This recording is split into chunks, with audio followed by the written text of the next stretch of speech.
ہم میرٹ کے بغیر کسی کو نہیں مانتے.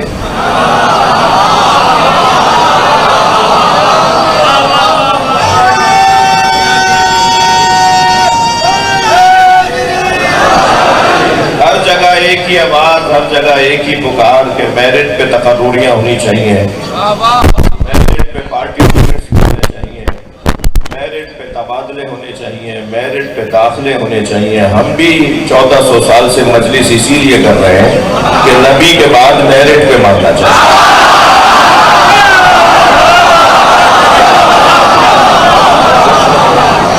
وہ جو میرٹ ہے، وہ جو قابلیت ہے، وہ جو معیار ہے، وہ میرے اور آپ کے ہاتھ کا بنایا وہ تو ہو نہیں سکتا. اس لیے کہ ہم امام بناتے نہیں ہیں، مانتے ہیں. جس کا کام بنانا ہے وہی معیار بھی بنائے گا، وہی پیمانہ بھی طے کرے گا، وہی بتائے گا کہ کسے وہ امام بناتا ہے. وہ ہر ایک کو امام نہیں بناتا. بھائی جب آپ اور میں 2 رکعت کا نماز پڑھانے والا پیش نماز ہر ایک کو نہیں مانتے. میں لفظوں کو بہتر کرتا ہوں، جب جز وقتی امام جماعت بغیر عادل ہونے کے آگے کھڑا نہیں ہو سکتا تو کل وقتی امام کا معیار کتنا بلند ہوگا. لہذا معیار بھی وہ بنائے گا کہ جس نے امام بنانا ہے، جو امام جس کا کام ہے امام بنانا. 2 کام تو اس نے اپنے اوپر واجب قرار دیے ہیں. ایک اس نے اپنے اوپر واجب یہ قرار دیا کہ اس نے اللہ نے اِنَّا عَلَيْنَا لَلْهُدَىٰ، ہدایت دینا میری ذمہ داری ہے. ہادی اللہ ہے، تو جب ہادی اللہ ہے تو اللہ ہی طے کرے گا کہ ہادی کون ہے. تو جسے وہ اپنا کام دے کر بھیجتا ہے، اپنے امر کی ہدایت کا کام دے کر بھیجتا ہے، تو اسے سجانا اور سنوارنا بھی اسی کا کام ہے. بڑا حسین مضمون ہے. میں یقیناً مسلسل خطبہ و ذاکرین کی حاضری ہے اور بہت دیر آپ کو زحمت نہیں دینا چاہتا، لیکن یہ ایک ایسا حسین موضوع ہے کہ اللہ نے کن کن چیزوں سے اس گھرانے کو سجایا ہے. اگر اس موضوع پر بات کی جائے تو پسندیدہ ترین مضمون ہے. مولا نبی مولا علی سے فرماتے ہیں، یا علی زینک اللہ فی الدنیا بالزہد وحب المساکین. یا علی، اللہ نے تمہیں 2 چیزوں سے سجا کر بھیجا ہے. ایک تمہیں دنیا میں زاہد بنا کر بھیجا ہے، اور ایک تمہیں مسکینوں سے پیار کرنے والا بنایا ہے. علی مولا مسکینوں سے کتنا پیار کرتے ہیں. جہاں کہیں مولا کو مسکین نظر آ جاتا تھا نا، مولا گھوڑے سے اتر جاتے تھے. کہیں بیٹھے مسکین کھانا کھا رہے ہوتے تھے، ان کے ساتھ بیٹھ کر اپنی روٹی، اپنا رومال کھول کر ان کے ساتھ کھانا کھاتے تھے. اگر کبھی کوئی مسکین کہتا تھا مولا میری روٹی کھا لیں، تو فرماتے تھے صدقہ مجھ پہ حرام ہے، بیٹھوں گا تمہارے ساتھ.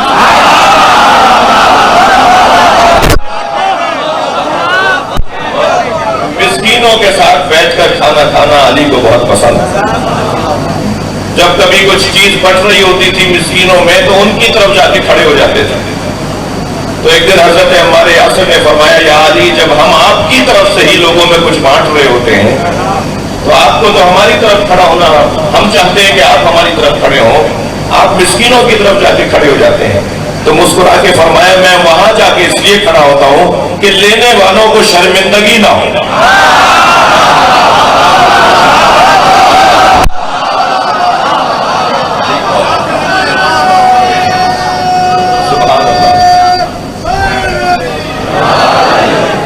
یعنی مولا ہماری طرف کھڑے، انہیں یہ تسلی رہے. کیا میرا ایک جملہ میں آپ کو ہدیہ کروں کہ علی مولا کا ہر کلام علی. ایک دن مالک اشتر مولا علی کے بہت زمیندار، بڑے پیسے والے صحابی تھے، جاگیردار صحابی تھے، خاندانی پیسے والے تھے حضرت مالک اشتر. آبا و اجداد سے زمیندار، خاندانی زمیندار. تو ایک دن مالک سے کسی نے پوچھا کہ کوئی خواہش تمہارے دل میں کبھی مچلتی ہے کہ کاش یہ چیز بھی مجھے مل جاتی. تو مسکرا کے فرمانے لگے کہ جب میں علی کو مسکینوں سے پیار کرتے ہوئے دیکھتا ہوں تو خواہش ہوتی ہے کاش میں بھی مسکین ہوتا.